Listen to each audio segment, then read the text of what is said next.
ya con nosotros en el plató de Córdoba TV, Manuel Ángel García Parodi. Manuel, muy buenos días, bienvenido. Hola, buenos días, muchas gracias. Manuel, te presentamos pues lo más brevemente posible porque es una trayectoria, ¿verdad?, ya dilatada, intensa. Manuel Ángel es catedrático de Historia, licenciado en Filosofía y Letras por la Universidad de Sevilla, con el premio Fundación Vallejo, y doctor en Historia Contemporánea por la Universidad de Córdoba, profesor de Historia Moderna y Contemporánea de la UNED. Además, ha sido coordinador de la Comisión Provincial de Participación en la Expo 92, miembro del Consejo Social de la UCO en representación del Parlamento de Andalucía y vicepresidente de la Asociación de Profesores de Geografía e Historia Hespérides. Y esta solo, Manuel, es una pequeña muestra, ¿no?, de tu biografía, en principio. Ahora hablaremos también de esa biobibliografía. Bueno, Manuel, pues un placer, honradísimos de tenerte aquí con nosotros. Bienvenido. Manuel acaba de publicar su última obra, la edita Renacimiento, y tiene por título Nuevos paseos por Córdoba. Manuel, para empezar, ¿qué nos puedes contar de la génesis de este proyecto y, bueno, por qué llega y qué motiva que sea ahora, exactamente ahora, pues el que se produzca esta puesta, digamos, al día o esta actualización del clásico firmado por Teodomiro Ramírez de Arellano? No, bueno, aunque el libro ha salido hace escasamente 15 días, la gestación del libro se prolonga durante muchísimo tiempo, ¿no? ¿Por qué surge este libro? Bueno, pues este libro surge primero porque yo soy historiador y, como le he dicho muchas veces, y sobre todo esto se lo decía a los futuros profesores de historia cuando le impartía la didáctica de la geografía y de la historia, yo siempre les decía que explicar historia en Córdoba es un auténtico lujo. ¿Por qué? Porque en otros lados la historia uno la ve en los libros, pero en Córdoba la historia la vemos en la calle. Entonces, a través de Córdoba podemos conocer, no solamente conocer, sino vivir intensamente la historia, y es por ello por lo que la ciudad la ha estado utilizando, como tantos y tantos colegas, como un recurso didáctico más para que los estudiantes y el público en general puedan conocer su pasado. Y de ahí es de donde surge la idea de hacer una serie de itinerarios para que a través de ello podamos conocer la realidad de Córdoba a través también de una visión de su pasado, de su gente, de sus tradiciones, de sus costumbres, de sus personajes más significativos, de detalles de la vida cotidiana, como puede ser un determinado establecimiento, como puede ser una determinada taberna. Y claro, al hacer esto, inmediatamente uno se retrotrae a la década de los años 70 del siglo XIX, que es cuando Teodomiro Ramírez de Arellano escribe esos bellísimos paseos por Córdoba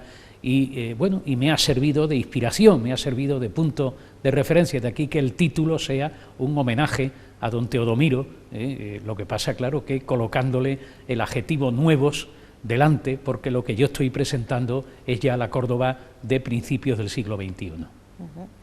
Efectivamente, para empezar es importantísimo pues, definir justa y ajustadamente la relación entre estos nuevos paseos con aquellos del insigne autor que llegara a ser director de la Real Academia de Historia, vicepresidente de la Comisión Provincial de Monumentos, cronista oficial de nuestra ciudad, fundador del periódico La Crónica, Ramírez de Arellano, este personaje absolutamente de referencia. Sí, además, se ha definido de muchas maneras, pero bueno, ahora nos contarás ese enlace entre las dos. Y además con una particularidad, que tanto él como yo somos gaditanos afincados en Córdoba, con lo cual pues también se da esa curiosidad, ¿no? Es otro detalle, ¿no? Y con una trayectoria, desde luego la mía, la trayectoria de un profesor de finales del siglo XX, de principios del XXI, la suya, la de un erudito, notable erudito de la Córdoba de finales del siglo XIX. Bueno, y preguntábamos, Manuel, al hilo de esta respuesta anterior, por esa conexión entre ambas obras, entre ambos trabajos, ¿no? Porque si bien es un punto de partida, es pues un objeto, digamos, un punto de inspiración, a partir de ahí generas una obra completamente nueva, ¿no? Y completamente firmada por Manuel García Parodi. Sí, la obra es completamente nueva, aunque claro, el historiador tiene que utilizar fuentes, y una de las fuentes que el historiador ha utilizado es la obra de Ramírez de Arellano. Muchos que hayan leído la obra de Ramírez de Arellano y que lean este libro verán pues cómo el historiador actual, ¿no?, se ha inspirado o incluso ha tomado como referencia los paseos por Córdoba. No he puesto ninguna cita a pie de página, no he puesto tampoco ninguna bibliografía al final, porque lo que yo pretendo en esta obra es que tenga un carácter más divulgativo que erudito y que científico, aunque claro, lo científico siempre está en la mano de un historiador, pero repito, he procurado que sea una obra muy al alcance de cualquiera y cotilleando también, ¿no?, sobre la Córdoba de nuestros días, como Ramírez de Arellano hizo sobre la Córdoba de fines del XIX. Hombre, no con tanto afán y con tanto detallismo, porque claro, Córdoba a finales del siglo XIX era una ciudad pueblerina, era una ciudad de unos 60, 70.000 habitantes, en donde todo se conocía y evidentemente no sonaba raro que Ramírez de Arellano dijera, bueno, pues en esta calle vive don fulano de tal, que está casado con doña fulana de tal, que tiene unos hijos que se dedican a tal o cual cosa. Claro, yo esto hoy no lo podría hacer, ¿no?, con una ciudad de otras dimensiones y de otras singularidades, que aunque la esencia es la misma, pero no cabe duda que es diferente a la de la Córdoba decimonónica.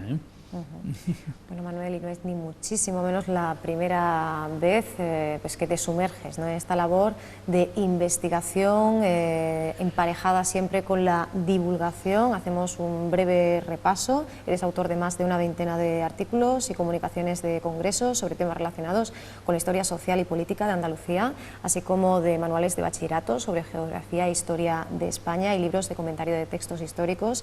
Asimismo, miembro del grupo de investigación de Historia Social Agraria de la UCO, articulista de medios locales y nacionales y colaborador del Foro Ciudadano por la recuperación de la memoria histórica de Andalucía.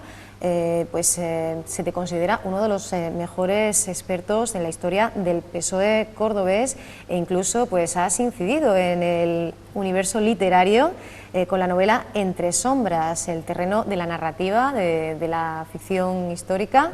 Y bueno, vemos que en la familia lo que es la capacidad de comunicar y también de hacer buena literatura, pues corre por las venas, ¿no? Bueno, vamos a ver, tres cosas, ¿no? La primera de ellas, me lo han dicho más de una vez, especialista en el PSOE de Córdoba.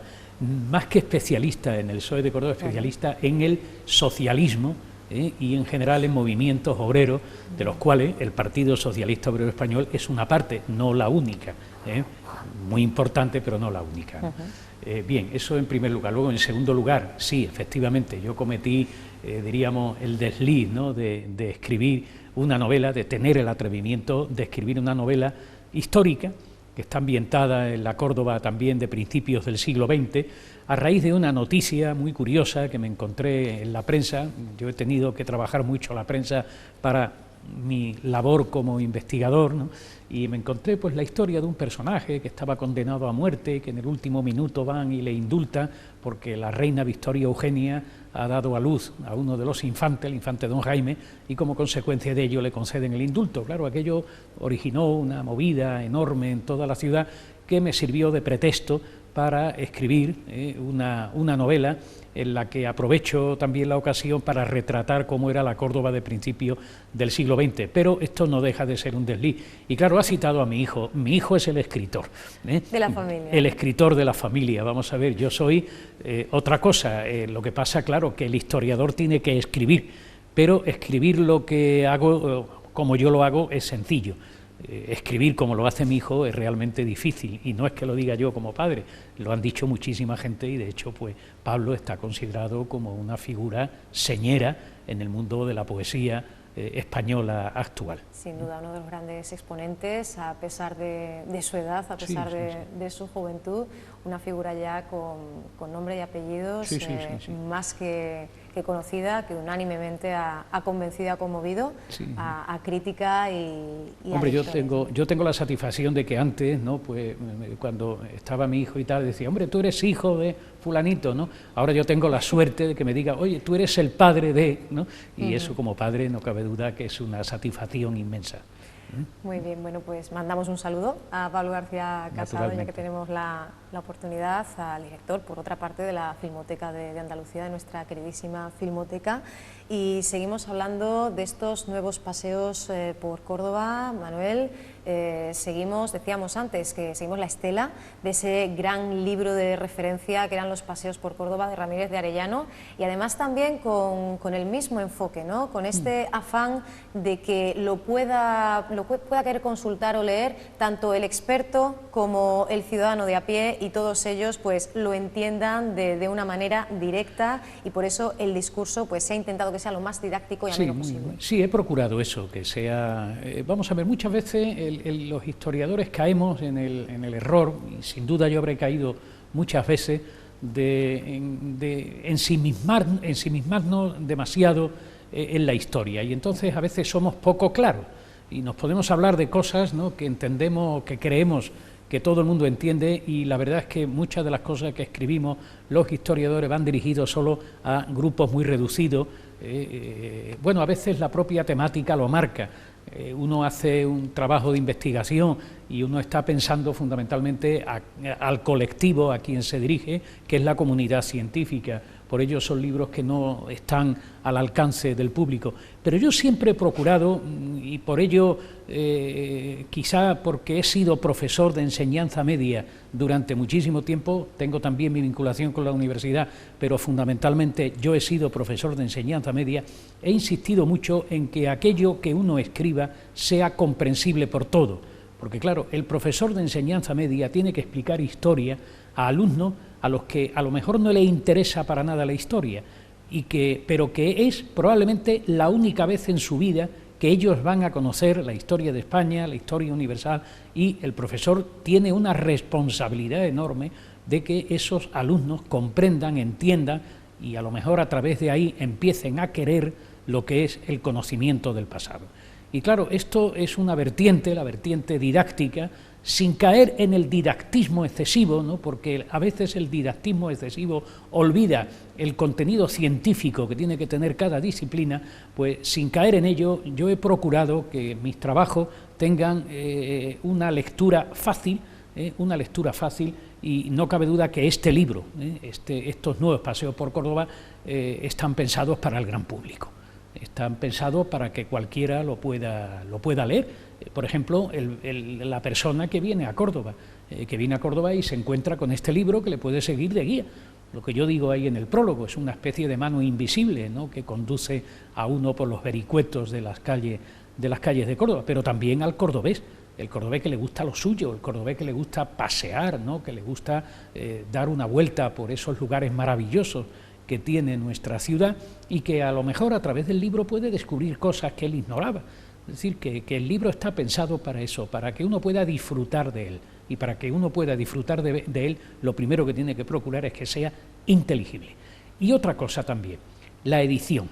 La Editorial Renacimiento ha hecho un trabajo extraordinario, y para que todo quede en la familia, otro hijo mío, experto en temas de diseño y maquetación, ha sido, mi hijo Manuel, ha sido el que ha diseñado el libro, el que ha, diríamos, como trabajador que es de la Editorial Renacimiento, y lo ha hecho pues con el cariño que cualquier editor hace de una obra, pero con ese plus añadido de que el autor del libro que está editando es su padre.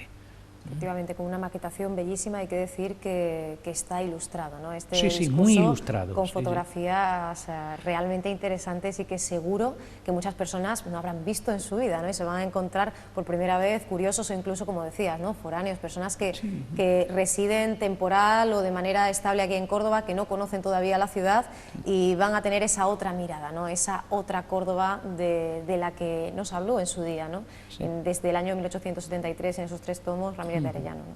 Sí, me decía una vez un conocido empresario del mundo de la hostelería y del turismo de Córdoba, que Córdoba tiene el grandísimo problema de contar con un monumento excepcional, ¿no?, como es la mezquita, y hay mucha gente que vienen a Córdoba, ven la mezquita, se quedan maravillados, como mucho van a dar una vuelta por los alrededores, a comer o a tomar algo en alguno de los magníficos restaurantes que hay también en los alrededores de la mezquita, pero luego hay otra ciudad que hay que conocer. Pasa un poco lo mismo que a la ciudad de Pisa, ¿no? En Pisa pues todo el mundo va a ver el baptisterio, la catedral y sobre todo la famosa torre inclinada, pero luego hay una serie de riquezas en la ciudad que la inmensa mayoría de la gente, ¿no?, que van allí pues la desconoce. Y yo lo que pretendo con esto es que el visitante no se conforme solo con ver la mezquita, incluso el paseo por la mezquita lo he puesto al final, porque yo entiendo que como mejor se puede comprender el monumento más excepcional de Córdoba es conociendo Córdoba.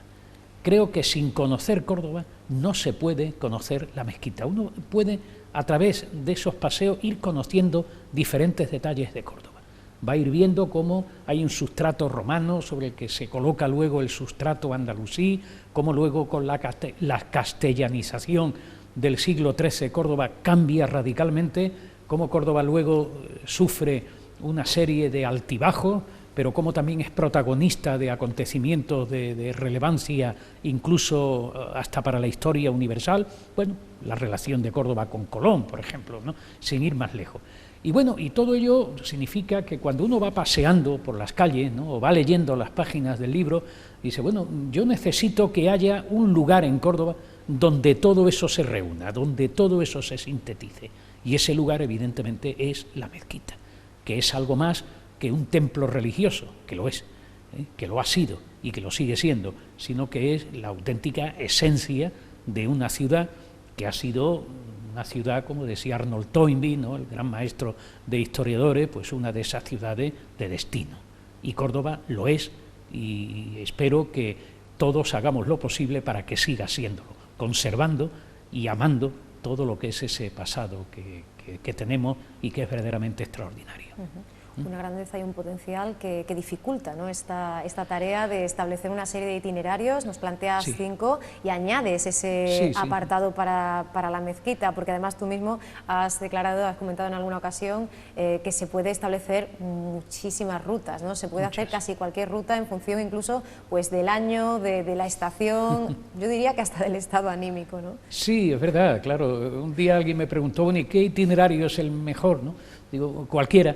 Incluso depende también de la época del año, ¿no? Claro. Hombre, hay uno que a todo el mundo le llama más la atención, que es el penúltimo. Bueno, el último es la mezquita, ¿no? Es un recorrido que el viajero, el visitante o el lector inicia en la puerta de Sevilla y va recorriendo todo lo que es lo que conocemos como la judería o el casco antiguo de la ciudad. Además le llamamos judería impropiamente, ¿no?, porque no todo fue judería, y los judíos además durante buena parte vivieron en otra zona muy diferente de la ciudad. Pero bueno, para que nos entendamos, ¿no?, va recorriendo los alrededores de la catedral para terminar ante la estatua de Averroes. De alguna manera también le podríamos llamar de Ibn Hasan, ¿no? Ahí está la estatua de Ibn Hasan, que se levantara en tiempos de la alcaldía de Antonio Guzmán Reina, y finaliza en la estatua de otro cordobés ilustre como es Averroes. Por cierto, ahora que digo cordobés ilustre, creo que una de las cosas que he intentado en todo momento en estos paseos es que los cordobeses, y sobre todo los que no son cordobeses, empiecen a quitarse una serie de tópicos fruto de una visión mal entendida de lo que es la historia de España. Averroes, Ibn Hasan o Maimónide son tan cordobeses como lo pueden ser Luis de Góngora o Ricardo Molina. Son auténticamente cordobeses. Yo muchas veces le preguntaba a mis alumnos, oye, ¿quién construyó la mezquita? Y casi siempre me decían lo mismo, los moros. Digo, pues mire usted, no fueron los moros. Primero que, bueno, eso del término moros es un término discutible y es un término incluso hasta peyorativo, pero los que construyen la mezquita son los cordobeses del siglo VIII y de los siglos subsiguientes, los cuales se fueron añadiendo diferentes elementos. Y por ahí tenemos que empezar a entender la historia. La historia de España no es solo la historia de Castilla, la historia de España no es solo la historia de lo cristiano, aunque Castilla y lo cristiano son partes fundamentales de la historia de España, pero la historia de España es la historia de muchos pueblos que por aquí han pasado y que han permitido esos pueblos hacer que España sea no solo un crisol de cultura, sino un país de una pluralidad extraordinaria. Entonces debemos de entender lo que es el periodo que en algunos sitios se llama de la dominación musulmana, no tanto como de la dominación musulmana, como el periodo al que le deberemos de llamar Al-Ándalus, porque Al-Ándalus no es solo lo musulmán, Al-Ándalus tiene también elementos romanos, tiene también elementos judíos, tiene también elementos cristianos. De la misma manera que cuando hablamos luego de la reconquista cristiana, no cabe duda que estamos empleando un lenguaje equívoco. Primero, porque no hay reconquista, sino conquista. Y no es solo conquista cristiana. Aquí en los paseos lo menciono. Por ejemplo, junto con las tropas del rey Fernando III, rey de Castilla y de León, van las tropas del rey de Taifa de Jaén. O cuando Fernando III conquista Córdoba, deja como responsable militar o de orden público de la ciudad a un judío. Quiere decir que esa mezcolanza es lo que he intentado que se recoja en todo momento en el libro, y comprender ese pasado como un pasado que es de todos, no es de una determinada confesión religiosa o de una determinada o de unos personajes que parece que son extraños. Parece que Averroes pues es un elemento extraño que está aquí metido. No, mire usted, Averroes era tan cordobés como lo puede ser Séneca, ¿no? O como lo puede ser cualquiera de los humanistas del Renacimiento cordobés o cualquiera de los pensadores de nuestros días. Es decir, que también a través del libro hay un deseo de presentar, ¿no?, la historia de Córdoba y la historia de España con un sentido más auténtico y lejos de tópico, que yo creo que no han contribuido a la buena convivencia y al buen entender de todos. Recordaba pues a personajes como Cristóbal Colón, como incluso Miguel de Cervantes o el mismo Federico García Lorca, ¿no?, que sí, por momentos se sentía tan vinculado a esta ciudad, ¿verdad?, que casi, pues bueno, así hablaba, ¿no?, de aquel jinete que sí, nunca llegaría a Córdoba. Que nunca llegaría a Córdoba. Una ciudad de destino, ¿no? Y el caso de Cervantes es verdaderamente extraordinario. Es más, hay un documento en el archivo de la parroquia del Sagrario de Sevilla, de un pleito en el que estuvo implicado Cervantes. Cervantes era un hombre de una vida muy ajetreada, vamos, ¿no?, de una vida no muy ejemplar, ¿no?, en fin, utilizando el título de sus novelas, ¿no?, y él estaba metido en pleitos continuamente. Bueno, pues esta vez no era él, diríamos, protagonista como encausado, pero sí testigo, y él como testigo tiene que decir la verdad. Y al preguntarle el juez de dónde era, dónde había nacido, pues Miguel de Cervantes dijo que él había nacido en Córdoba, y ese documento se encuentra en el archivo de la parroquia del Sagrario de Sevilla. Hombre, probablemente Cervantes tuvo un lapsus, o cualquiera sabe por qué dijo aquello, ¿no? Él lo sabría. Lo cierto y verdad es que parece ser que Cervantes nació en Alcalá de Henares, pero la familia de Cervantes era cordobesa, pero en un montón de generaciones, por cierto, de descendencia morisca, para que entendamos también esa fusión de culturas, ¿no?, o de maneras distintas de entender la vida. Y Cervantes vivió en Córdoba bastante tiempo. Aquí aprendió a leer, ¿no?, aquí trabó amistad con personajes interesantes como Lope de Rueda, ¿no?, y bueno, y sería cosa de que Córdoba le rindiera un mayor homenaje a este personaje.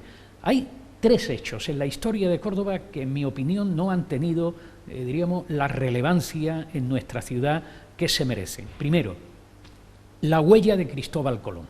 Antes, en la presentación, me dijiste que yo fui coordinador de la participación de Córdoba en la Exposición Universal de 1992. Bueno, pues cuando me nombraron para esto, entre otras cosas porque mi primer trabajo de investigación en la Universidad de Sevilla fue sobre la Exposición Iberoamericana de 1929, cuando me propusieron esta tarea, una de las primeras cosas que yo me encontré es que aquí no había hecho absolutamente nada en relación a lo que era el quinto centenario. Cualquier ciudad de Andalucía había buscado algún argumento para decir, bueno, nosotros queremos estar en primera línea, ¿no?, dentro de aquellos fastos.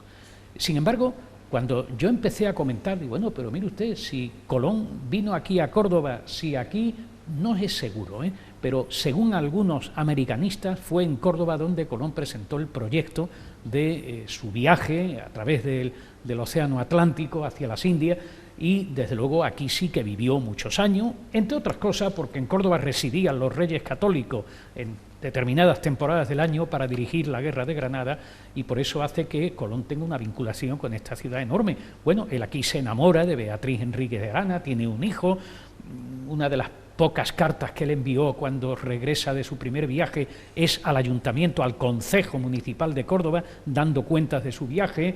En fin, que aquí nace Hernando Colón, su hijo y biógrafo. Es decir, pocas ciudades hay que tengan una vinculación tan grande como Cristóbal Colón, como la que tiene Córdoba. Y sin embargo, ¿qué referencias hay de Cristóbal Colón?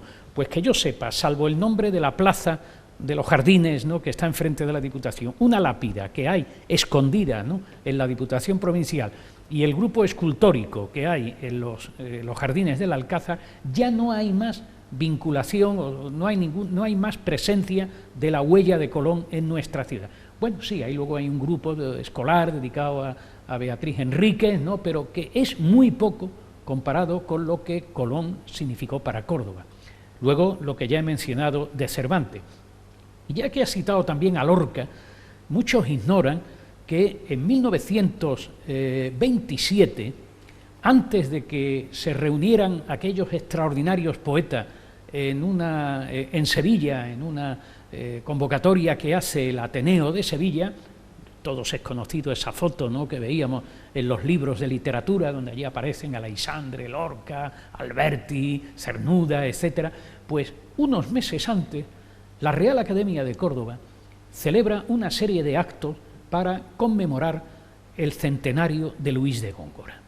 Y entre esos actos hay una conferencia extraordinaria de Pedro Salinas, que fue transcrita literalmente por un taquígrafo del Diario de Córdoba y se puede consultar en el Diario de Córdoba.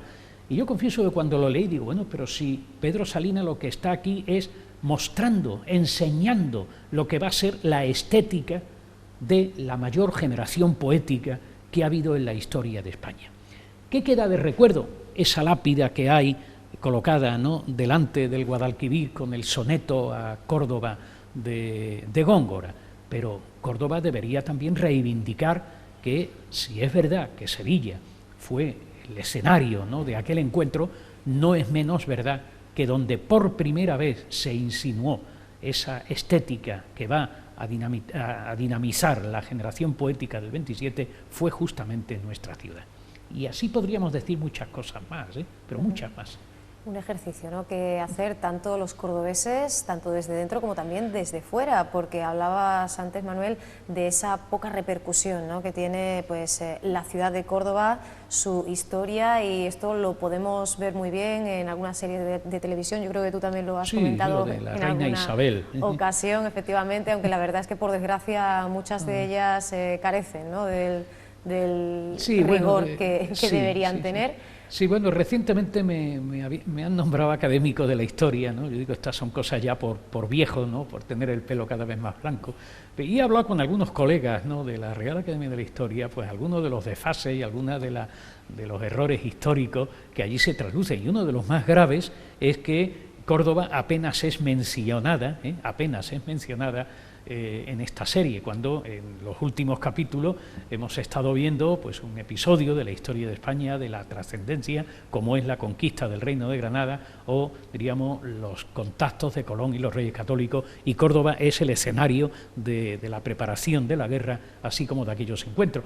Eso que es, bueno, yo no lo sé por qué lo habrán hecho esto en la serie, a veces es que a lo mejor son más espectaculares unos determinados escenarios naturales, o a veces hay dificultades para conseguir permisos de rodaje en un determinado lugar o en otro, pero bueno, independientemente ya de la serie Isabel, ¿no?, pues Córdoba debería de estar reivindicando más su pasado, reivindicando más, y esto es un llamamiento que yo hago a las autoridades. Agradezco que el ayuntamiento haya tenido la gentileza de patrocinar este libro, y creo que es un detalle, ¿no?, por parte del ayuntamiento el potenciar este tipo de estudio, pero que no se quede solo en ayudar a la publicación de un libro, sino en la práctica del día a día, y colocar a Córdoba en el lugar de la historia que le corresponde. Y también no solo las autoridades, ¿no?, sino en general todos nosotros. Por ahí digo también en el libro que Córdoba es una ciudad intimista, que Córdoba es una ciudad que a veces por pudor y otras veces por dejadez, las dos cosas a veces van unidas, pues no ha sabido vender bien sus productos.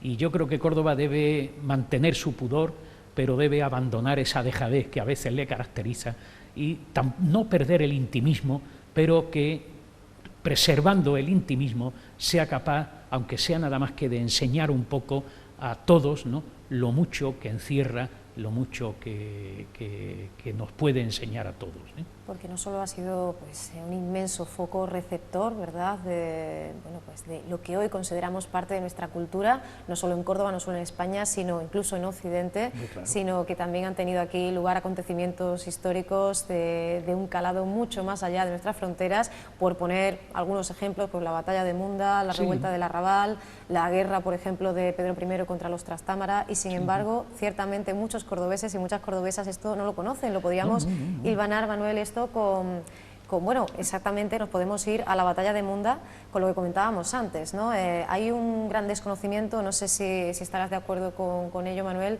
en determinados periodos, si bien es verdad que hay que seguir reivindicando la grandeza, la gloria de ese califato, de esa Córdoba también, con su parte legendaria y su parte histórica de las tres culturas de convivencia, pero seguimos teniendo una deuda pendiente con Roma y con la grandeza de esta ciudad que fue pues nada menos que capital de la Bética, de la saga Annea, y bueno, solo hablar de ese desembarco de intelectuales cordobeses en Roma, ¿no? O sea, la trascendencia y la importancia en Roma de Córdoba y de los cordobeses ilustres que de aquí partieron es enorme, ¿eh? No, es que además Córdoba, yo siempre lo he dicho, para mí Córdoba es fundamentalmente romana. Porque el sustrato romano es tan poderoso en todo, ¿no?, que incluso en la época andalusí no se pierde, ¿no?, esa huella romana. Otra vez volvemos a la mezquita, ¿no? ¿Cómo son las primeras columnas, ¿no?, que hay en lo que se levanta bajo Abderramán I? Son columnas romanas, o columnas tardorromanas, ¿no? Algunos piensan que pueden ser hasta del palacio de Massimino Herculeo, ¿no? Porque es que la huella romana en Córdoba además es dilatadísima. El descubrimiento del yacimiento arqueológico de Cercadilla fue una sorpresa para muchos, ¿no?, al decir que como en el siglo IV también Córdoba tenía un puesto predominante, como seguía siendo todavía un punto de referencia dentro de ese gran mundo que era el mundo romano. Y eso está ahí, o sea, la huella romana no está solo en esos restos que aparecen cada vez que se levanta un bloque de viviendas y que causa verdadero terror, ¿no?, en los promotores y en los constructores, sino que, bueno, para ver lo que es la Córdoba romana hay que darse solo una vuelta por el Museo Arqueológico, vamos, ¿no? Todo lo que hay allí escondido, ¿no?, todo lo que hay allí, bueno, no escondido, maravillosamente expuesto por mi buena amiga María Dolores Baena, ¿no?, pero que ese museo arqueológico es otra de las joyas que tenemos en Córdoba. Bueno, la reciente apertura al público que se ha hecho del templo romano, ese es otro ejemplo de lo que ha sido esta ciudad. Vamos a ver, tener un templo tan extraordinario, equiparable a la Maison Carré de Nimes, ¿no?, equiparable a cualquiera de los grandes templos que uno puede ver en el Foro de Roma, nada menos que de Roma, equivalente al templo, por ejemplo, de Évora, y que aquí lo hemos tenido metido en una jaula durante muchísimo tiempo. Esto es una señal de lo que es esta ciudad, ¿no?, que a veces desespera. Hombre, afortunadamente se ha quitado la jaula, se ha puesto un metacrilato y aquello se ha puesto, diríamos, para que el público cordobés pueda comprender de verdad la grandiosidad de ese edificio, como espero que pueda, como por ejemplo el trabajo extraordinario que se ha hecho en la ampliación del Museo Arqueológico, recuperando parte del antiguo Teatro Romano de Córdoba. Es que cualquiera que entra allí dice, caramba, ¿cómo tuvo que ser esta ciudad en la época de Roma? Y claro, no extraña que aquí hayan ocurrido acontecimientos importantes. Bueno, todavía la batalla de Munda está lejos de Córdoba, pero Córdoba capital fue escenario de una de las últimas operaciones militares, nada menos que de Julio César. O sea, estamos hablando de un personaje de estrella de la historia universal de todos los tiempos, que aquí es donde él reduce a los últimos restos pompeyanos, aunque para Córdoba esto fuera trágico, ¿no?, porque Julio César pasa a cuchillo a buena parte de la ciudad por haberse rebelado contra el representante suyo en la ciudad, ¿no? Pero bueno, eso quiere decir que en Córdoba, como ha señalado antes, han ocurrido acontecimientos decisivos, ¿no?, para la historia universal y por supuesto para la historia de España. Pensemos, por ejemplo, en la batalla de Alcolea, que nada menos que provoca la caída del régimen isabelino. Pensemos, por ejemplo, con respecto a Andalucía, algo que muchos cordobeses ignoran. En 1919 se celebra en Córdoba una asamblea andalucista que es continuación de la que el año anterior tuvo en Ronda, y es donde por primera vez el andalucismo histórico asume un programa social que diferencia al andalucismo histórico del resto de los movimientos nacionalistas o regionalistas, que son fundamentalmente de corte burgués de toda España, el nacionalismo vasco, el nacionalismo catalán, valenciano, gallego, etcétera, etcétera. Pero es que en 1933, en enero de 1933, en el Círculo de la Amistad, se aprueba el anteproyecto de Estatuto de Autonomía de Andalucía, que no sale adelante porque hay un cambio político con la llegada de las derechas al poder, que supuso en la Segunda República un frenazo a todo el programa innovador del primer bienio, y que luego pues no pudo llevarse a cabo a la práctica como consecuencia de la caída de la República tras el golpe militar del 18 de julio de 1936. Entonces, dos acontecimientos esenciales en lo que es la historia del andalucismo histórico ocurrieron aquí. Y muchas veces pues los cordobeses esto lo ignoran, ¿no? Y habría que reivindicar todas estas cosas, a lo mejor poner lápidas o hacer más pedagogía, porque, ya digo, en Córdoba han ocurrido muchas más cosas de lo que nosotros pensamos, ¿no? Algunas trágicas. Ahí está, por ejemplo, lo que antes citaba, la revuelta del Arrabal. La revuelta del Arrabal provoca nada menos que el primer exilio masivo que hay en la historia de España. Ojo, de una historia de España donde el exilio ha sido una constante histórica, hasta la Guerra Civil, ¿no? La historia de España es también la historia de los exiliados. Y fíjate además otra cosa, ¿qué supone ese exilio de miles de cordobeses al norte de África? Pues que lo andalusí se va a exportar al norte de África. Cuando viajamos a Marruecos,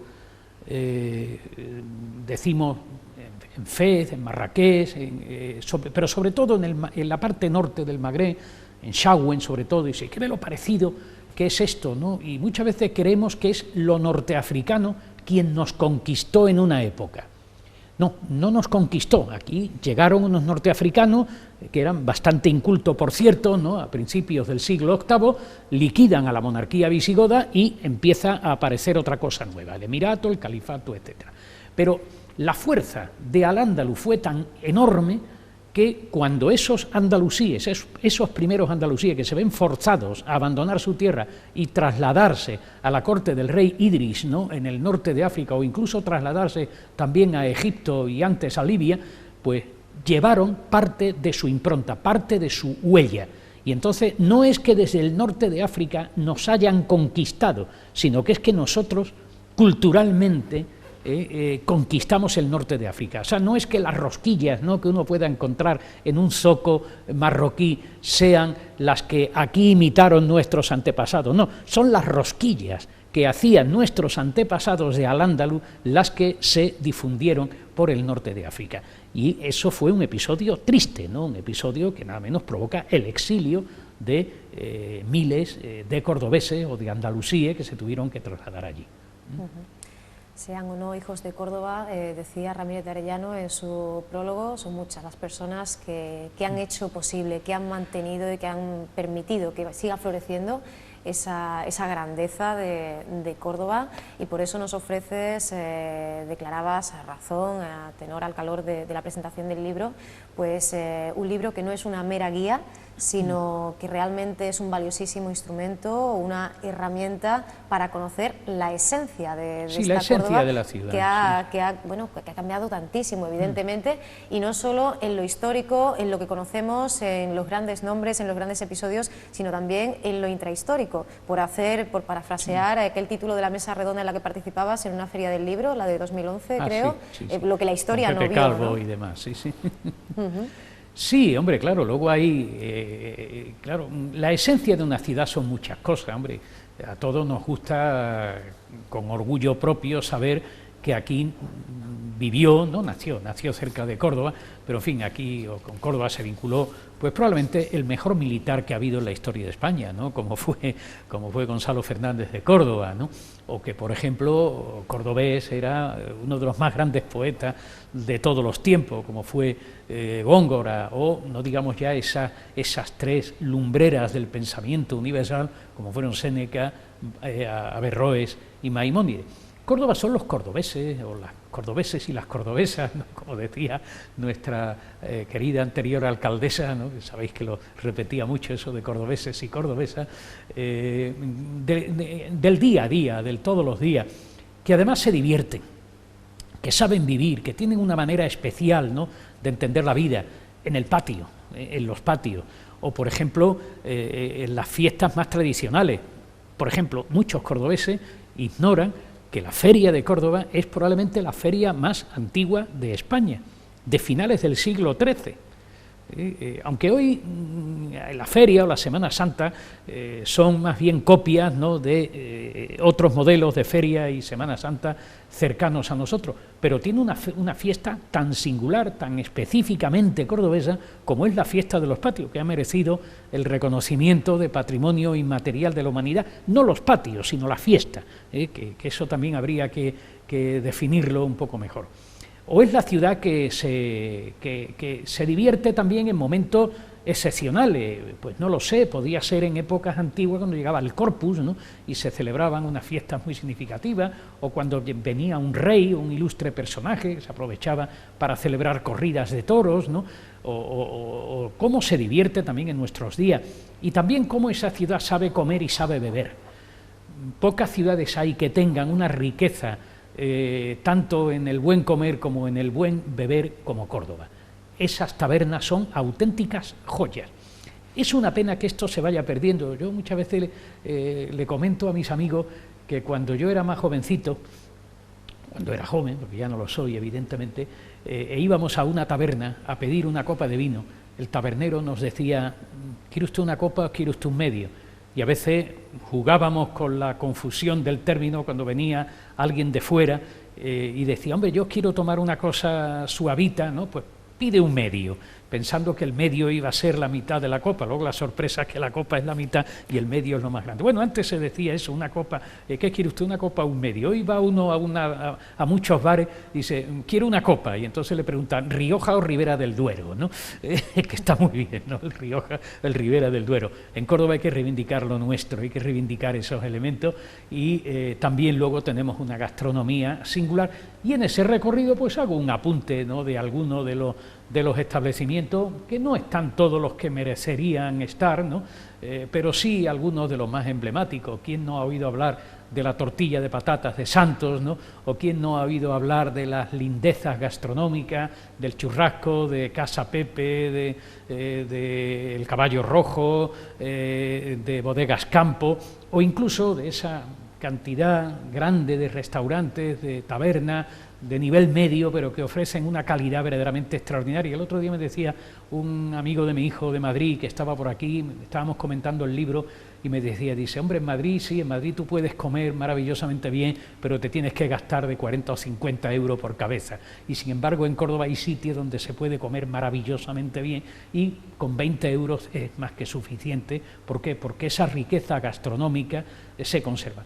Y yo aquí también haría un llamamiento, ¿no?, en estas cosas, que no se pierda esa riqueza gastronómica, sobre todo en las zonas turísticas, donde a veces, como sabe que el turista va a ser un ave de paso, pues se le pone un flamenquín regulín o regular, o un salmorejo que está pensado para otras cosas, ¿no? No, que hay que preparárselo como si fuera uno de aquí para degustar las muchas riquezas gastronómicas que aquí tenemos.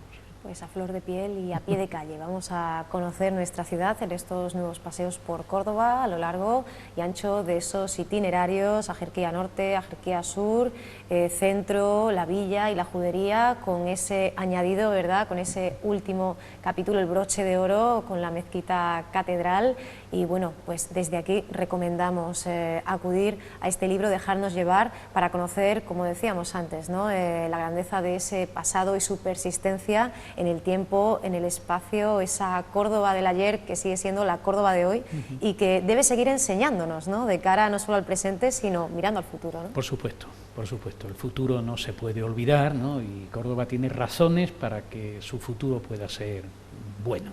Bueno, Manuel, te agradecemos mucho que hayas estado con nosotros. Nos comentabas antes de iniciar la entrevista aquí en directo que estaba muy avanzado, ¿no? Una próxima publicación y que tiene mucho que ver con esas noticias de un siglo en Córdoba. Sí. Así que si no tenemos ocasión de volver a hablar contigo antes, te emplazamos para cuando esa nueva obra sea una realidad y podamos hablar de ella. Sí, espero que de aquí a unos meses, ¿no? Eso es la segunda parte de un libro que ya escribí, que era Las noticias del siglo, que se quedaron en 1950, y ha habido mucha gente que me han pedido, hombre, ¿por qué no sigues, no? Bueno, con eso de haberme jubilado como catedrático de instituto, ¿no? Pues ya tengo la suerte de disponer de mucho más tiempo, y entonces lo bueno de jubilado es que uno es dueño de su tiempo, ¿eh? Esa es una de las suertes, ¿no?, que tiene uno al llegar a determinadas edades. En otras cosas la suerte es menor, pero gracias a esa disposición del tiempo, pues estoy ya en condiciones de aquí a unos 5 o 6 meses de que el libro esté en condiciones de ser publicado. Ahora viene la segunda parte, a ver quién te lo publica, porque hoy la verdad es que publicar es una heroicidad, ¿no? En estos momentos de crisis ya sabes que las primeras subvenciones que se eliminan, ¿no?, son las que van destinadas al mundo de la cultura, al mundo del conocimiento, al mundo del saber, pero en fin, yo espero que algún editor, ¿no?, pues tome, diríamos, nota de esa publicación, y yo quisiera que antes de un año el libro pudiera estar ya en las librerías. Pues así lo deseamos nosotros también, y por cierto...